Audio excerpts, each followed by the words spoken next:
All good things must come to an end, and that brings us to the finale, the conclusion, the end of the trilogy as we know it for the Guardians of the Galaxy. I am ready to jump into my review of the third and final film, and that's Guardians of the Galaxy Volume 3.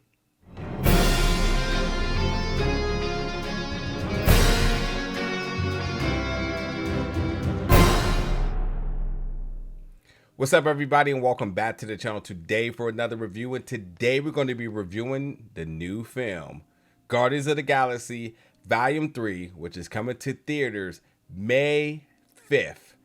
I've been really excited to check out this film. I love the previous two Guardians of the Galaxy. I love the Christmas special.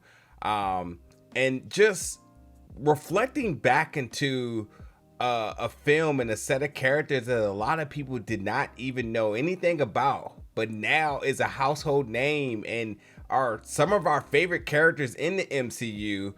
You know, I was very, very, very excited, but also sort of, bittersweet moment to know that this will be the third and final film. Yeah, James Gunn is now moved on to other things with the DC Extended Universe. And then other actors within the project, like Bautista saying that, this was his last run with Drax. It's just a lot of thoughts goes through your mind in terms of how would this all conclude. But nonetheless, it's been an amazing ride. This film is fantastic. And overall, this is one of the best trilogies in all of the MCUs. I think Guardians 1 is still one of my favorite films of all MCU films. But this one is really, really good. Like, I don't know where this film lacks at. And for what the other films lacked on, I thought they improved drastically. Like, one thing I know I had an issue with in the previous film, as much as I love the colors, it's very vivid, very bright. The CGI at sometimes were kind of, But listen, they got it right here. It's like they took their time. They had a lot of patience to make sure that they nailed it. So, like, the things that were kind of lacking then, I think they improved. But beyond that, the story, it really pulls at your emotions. And, this film focuses on Rocket's backstory, as well as Peter and his sorority. He's still dealing with the idea and the fact, shall I say, that the Gamora that we have now is not the Gamora that he's been in love with. And that Gamora that we have now absolutely does not acknowledge what him and that other Gamora had. So he's still battling with that. But Rocket gets himself in a very near-death situation, and now that pulls Peter out of his sorority slump, and now is focused to saving Rocket by any means. And that gets the whole crew behind him. You have everybody kind of chilling in Knowhere, kind of making, life as they know it, kind of, making their way with it. But when Peter calls, say, hey, we got to go save Rocket, the whole team is ready to go. And they face their new threat in the High Revolutionary, who's played by Chukwudi Iwuji. This is a different type of villain, but overall, his goal is to create the perfect species and a perfect society, and he will stop at nothing to achieve this. But he has passed with Rocket, and their past is kind of colliding in terms of things that are currently happening right now. So you do in this film have a storyline that's in the present day, but you also are having these little clips in which we're seeing Rocket's past, and his past is really a hard watch, man, because it's hard to kind of deal with the emotions of animal cruelty, and I actually wish we just took that out of films, period. And while one may say, hey, it's fantasy, you'll be okay, but yeah, they're using animals from Earth. While they could use any bit of species that's from out of the galaxy, they use animals on Earth, which you recognize these characters from the comics. Slight variations, but you do recognize them. But yeah, you see an otter, you'll see a rabbit, and obviously you'll see a raccoon, and it's just kind of hard to watch. But with all of that, we really do see just how bad Rocket's backstory is, even to the point that Nebula's like, man, this is way worse than what Thanos did to me. But even with that, I thought the film did a really, really good job in terms of balancing the tone. Because while these moments are kind of hard to watch and like a tough pill to swallow, they do really pile on with the humor, and they certainly pile on with the action.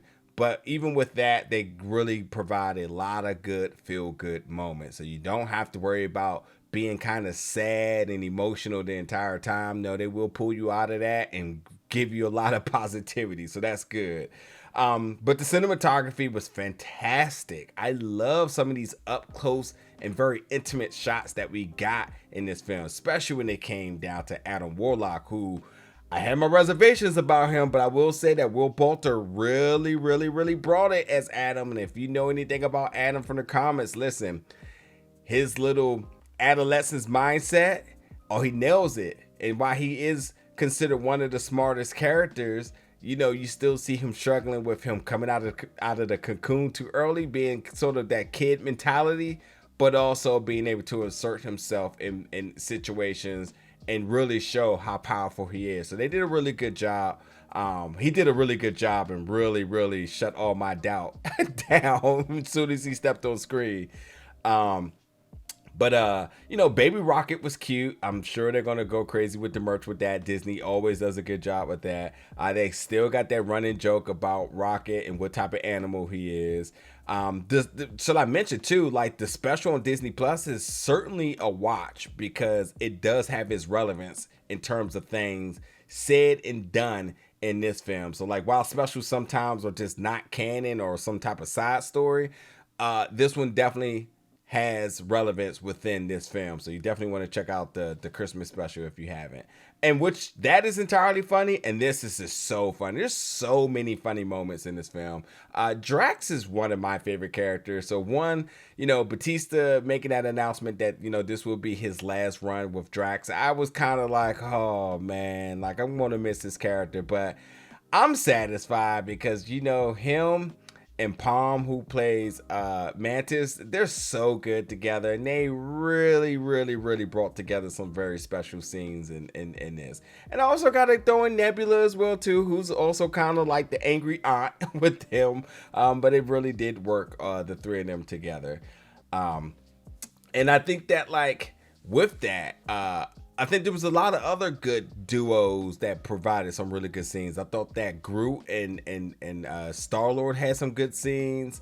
Nebula and Gamora had some good scenes. Which, speaking of Gamora, like this Gamora that we got, Zoe does a fantastic job in truly making this iteration of Gamora stand out and very much aside of the other one that we have fell in love with all in the previous films. Like this Gamora is definitely not that Gamora, and she absolutely makes it very clear in her performance that it isn't. Like she's much more stern. She's much more like, you know, like demanding and commanding. Like she's absolutely different, but it works, you know.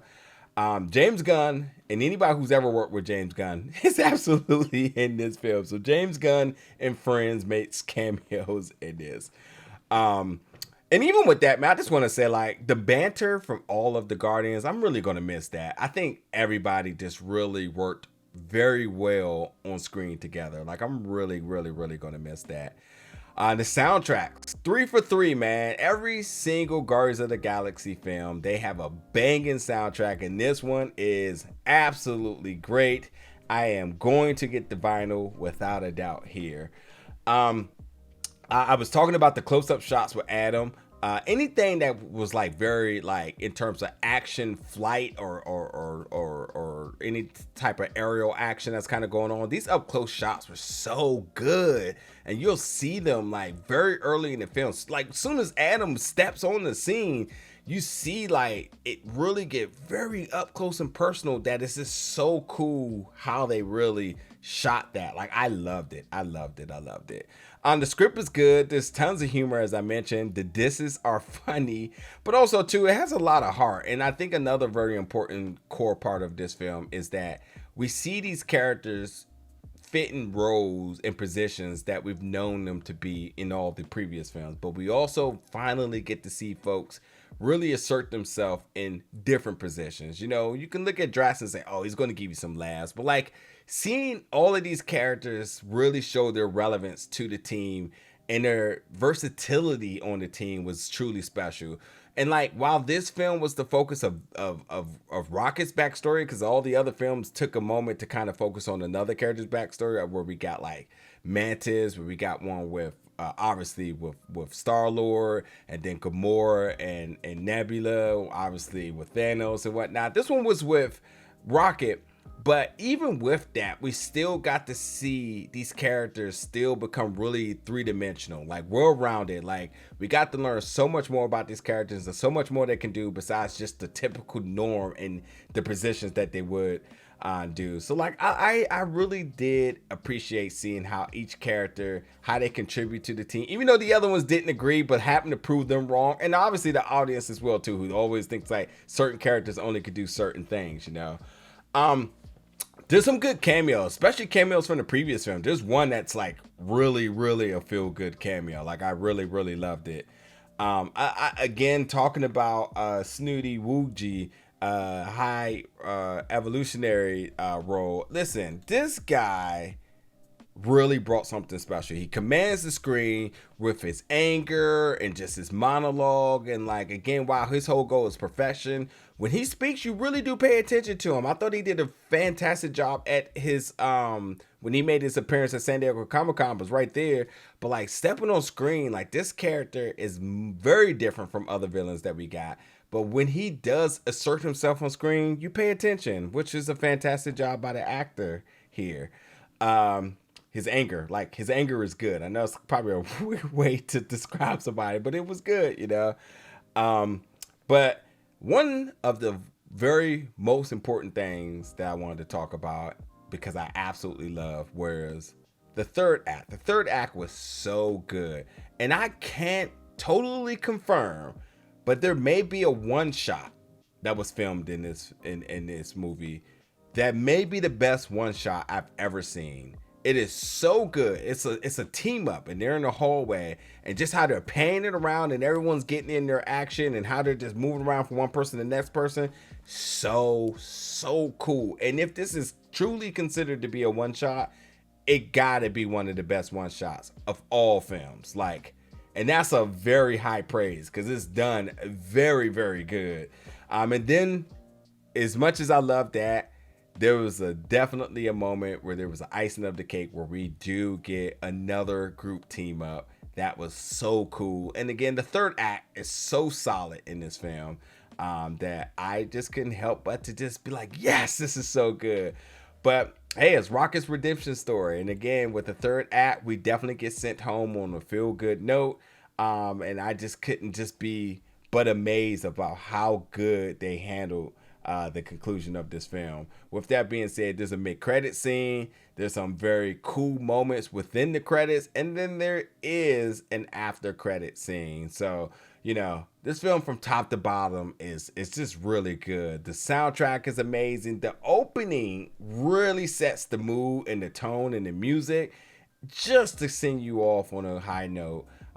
So, you know, hey, Guardians of the Galaxy, if you love the previous ones, you're absolutely going to love this one, because this one just elevated from what the other ones did good and just did it better. And again, while you may be sad and you may be wondering like what's next for the Guardians, you absolutely get answers to those questions when you watch this film. You do not have to worry about that. They will give you answers as to what's next. And it was a fun ride, and it's an absolute must watch. Just thinking about a couple of years ago, maybe longer than that, a lot of us didn't even know who any of these characters were. Now they're household names, and we love them, and we don't even want them to leave. This is a very special trilogy, and James Gunn did a fantastic job. And for my reservations and hesitations that I had with him going to the DC Extended Universe, now I'm excited. Now I'm excited to see what he's going to do with Superman. So, hey, check this one out when you get a chance. Let me know in the comments your thoughts about it when you do. And as always, stay tuned for more reviews very soon. Thank you for watching, folks.